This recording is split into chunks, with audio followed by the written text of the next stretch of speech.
अस्सलाम वालेकुम एवरीवन। आज हम पढ़ते हैं कि एटॉमिक मास क्या होता है एंड ग्राम एटॉमिक मास क्या होता है, मॉलिक्यूलर मास क्या है एंड ग्राम मॉलिक्यूलर मास क्या होता है, आयनिक मास किन स्पीशीज के लिए इस्तेमाल करते हैं और ग्राम आयनिक मास क्या होता है। इसके साथ साथ हम देखेंगे कि फार्मूला यूनिट मास की टर्म किन कंपाउंड के लिए इस्तेमाल करते हैं एंड फार्मूला यूनिट मास क्या होता है। तो फर्स्ट ऑफ ऑल जो एटॉमिक मास है,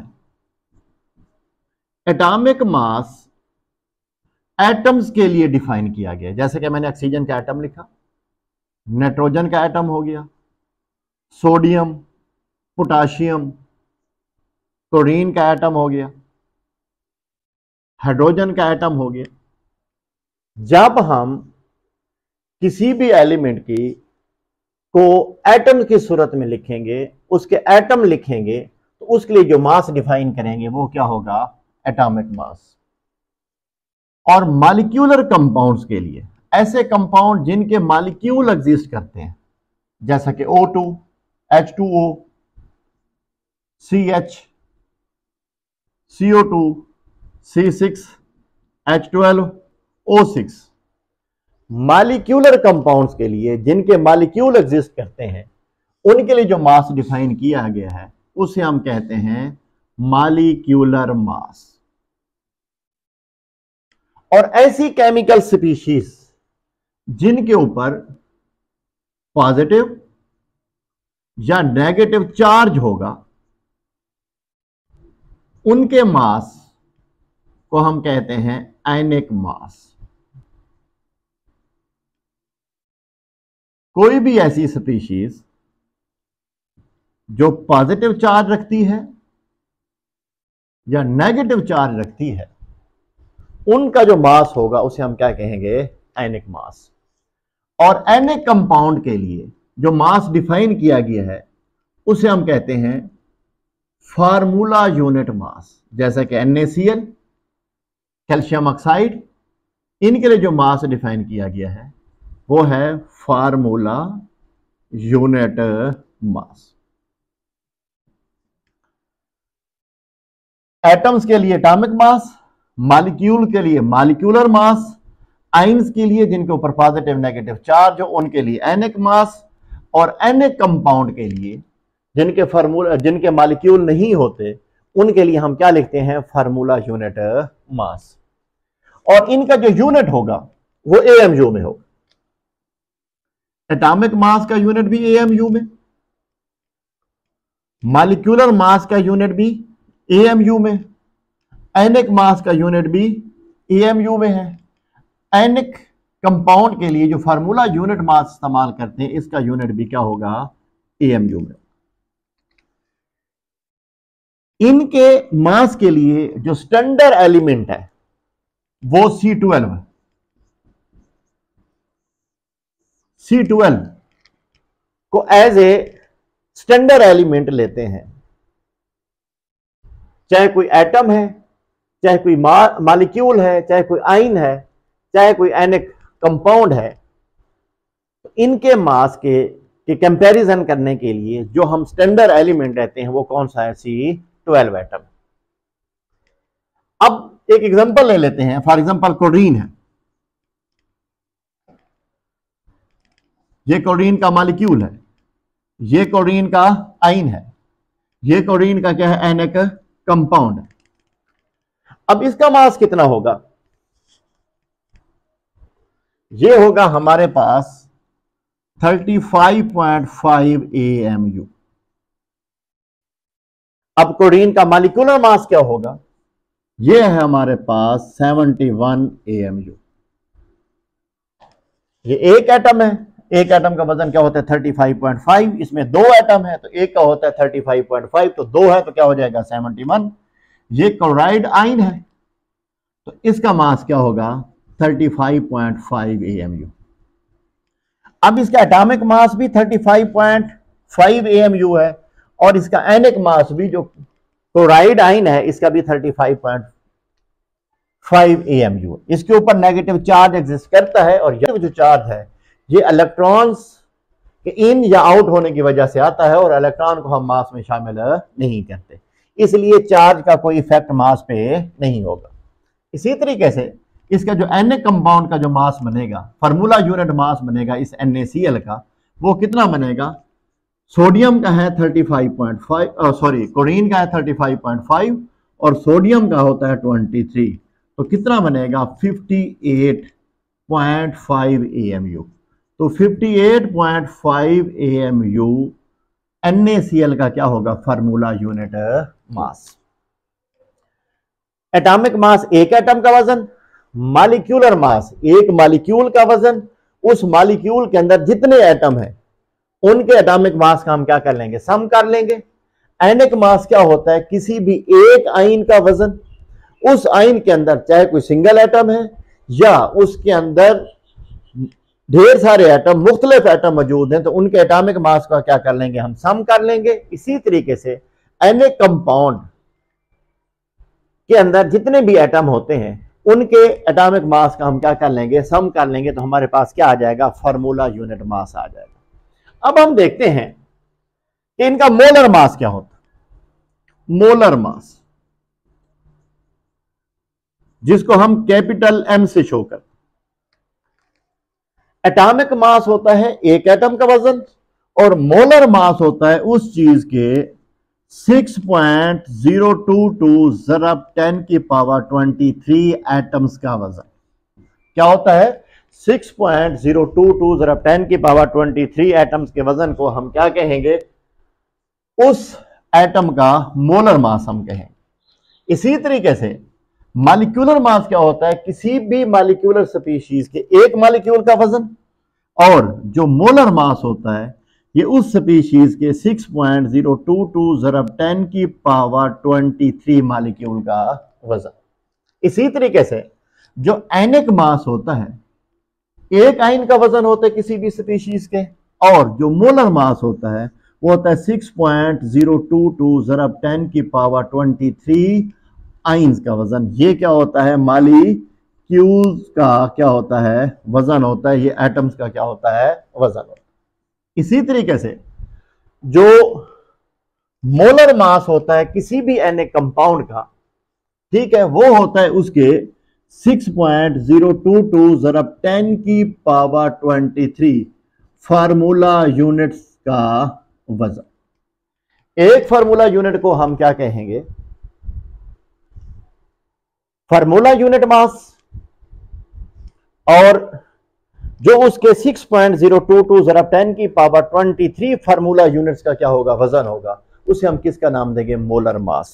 और ये हमेशा किस में निकलेगा? ग्राम्स में। ये किस में होगा? ग्राम्स। इसका यूनिट क्या होगा? ग्राम होगा। इसका यूनिट भी क्या होगा? ग्राम होगा। इसका यूनिट भी ग्राम होगा। इसका भी यूनिट ग्राम होगा। फॉर एग्जाम्पल, क्लोरीन का जो एटॉमिक मास है वो है 35.5। क्लोरीन का जो एटॉमिक मास है वो है 35.5। अगर हम क्या कर लेते हैं? 35.5 ग्राम कर लेते हैं, तो ये उसका क्या बन जाएगा? मोलर मास बन जाएगा। 35.5 EMU ये उसका एटॉमिक मास है, 35.5 ग्राम ये उसका क्या है? मोलर मास है। इसी तरीके से अगर हम क्लोरीन को मॉलिक्यूल की सूरत में हमने लिखी है Cl2 है, अगर हम क्या ले लेते हैं? 71 ग्राम कर देते हैं, AMU की बजाय ग्राम लिख देते हैं, तो ये उसका क्या बन जाएगा? मोलर मास बन जाएगा।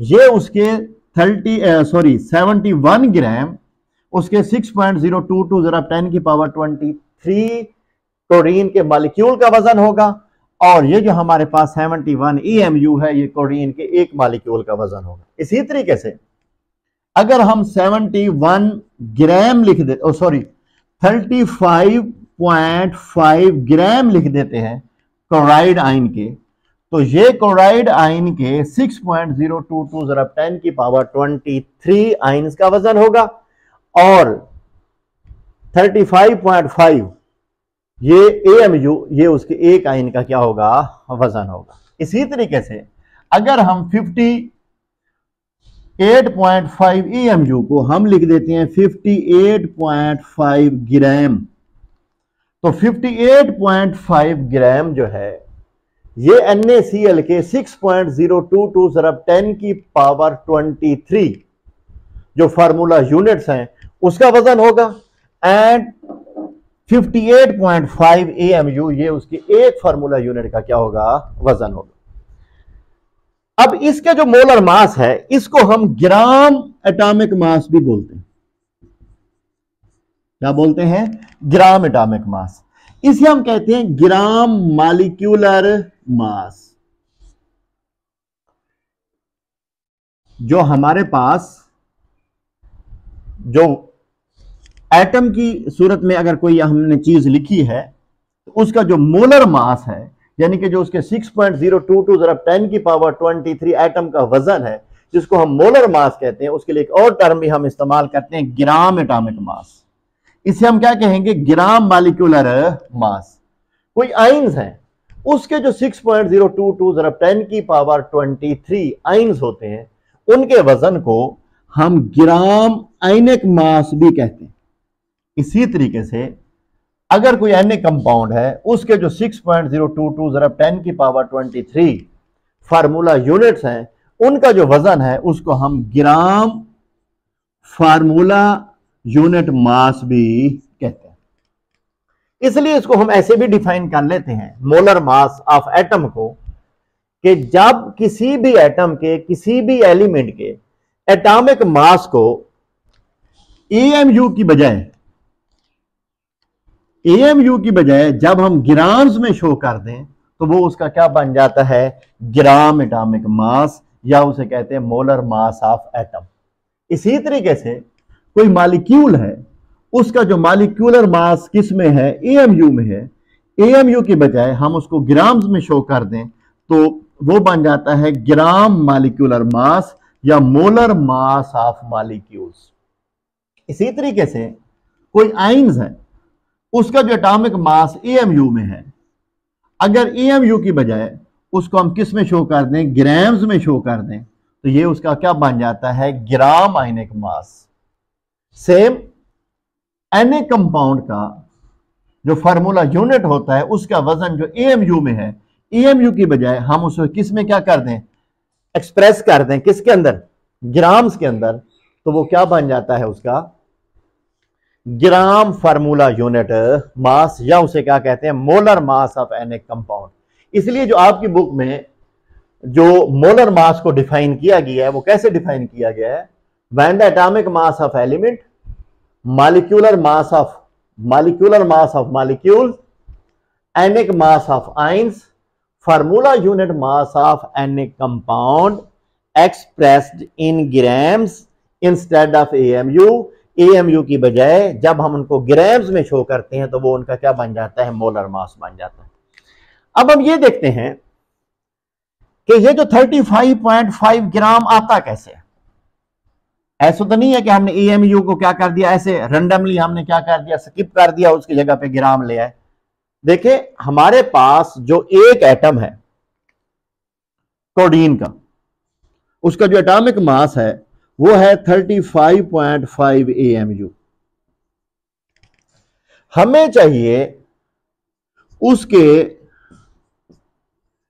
ये AMU है, हमें चाहिए उसका मोलर मास, यानी कि उसके 6.022 ज़रब 10 की पावर 23 एटम्स का क्या चाहिए? वजन। तो हम क्या करेंगे? AMU की वैल्यू पुट करेंगे, 35.5 AMU, ये उसके एक एटम का वजन है कोडीन के। हमें चाहिए इतने एटमों का वजन, सिंपल हमने इसको मल्टीप्लाई करना है, लेकिन हमें क्या पुट करनी होगी? AMU की वैल्यू। तो AMU की वैल्यू क्या होती है? 1.66 ज़रब 10 की पावर -24 ग्राम ज़रब 6.022 ज़रब 10 की पावर 23 एटम्स। जब हम इसे ज़रब देंगे, इसको इसके साथ जब हम मल्टीप्लाई करेंगे तो एग्जैक्ट जवाब आएगा 1 ग्राम एटम। और जब इसको इसके साथ मल्टीप्लाई करेंगे तो यह बन जाएगा 35.5 ग्राम। क्यों? कि ये और ये क्या हो जाएंगे आपस में कैंसिल, क्या आ जाएगा 10 की पावर -1। जब इसको इसके साथ ज़रब देंगे तो जवाब आएगा 10। 10 और ज़रब जब 10 की पावर -1 होगा तो क्या हो जाएगा 1। तो हमारे पास जवाब क्या आएगा 35.5 ग्राम। ये उसके क्या होगा 6.022 ज़रब 10 की पावर 23 एटम का वजन होगा। यही असूल इन सारों पे हम क्या करेंगे अप्लाई करेंगे।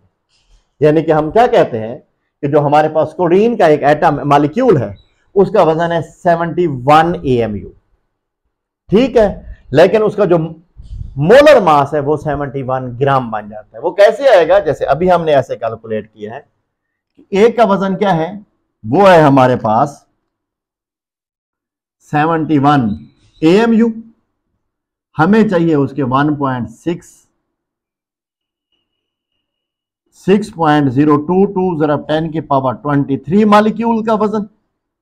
तो हम क्या करेंगे AMU की वैल्यू पुट कर देंगे, तो हम लिखेंगे 71 ज़रब 1.66 ज़रब 10 की पावर -24 ग्राम ज़रब हम करेंगे 6.022 ज़रब 10 की पावर 23 मॉलिक्यूल्स। तो इसका जवाब आएगा हमारे पास 71 ग्राम। ठीक है, इसको कैलकुलेट कर लें, फिर हम इसके मुताल्लिक कुछ क्या करते हैं क्वेश्चन हल करते हैं।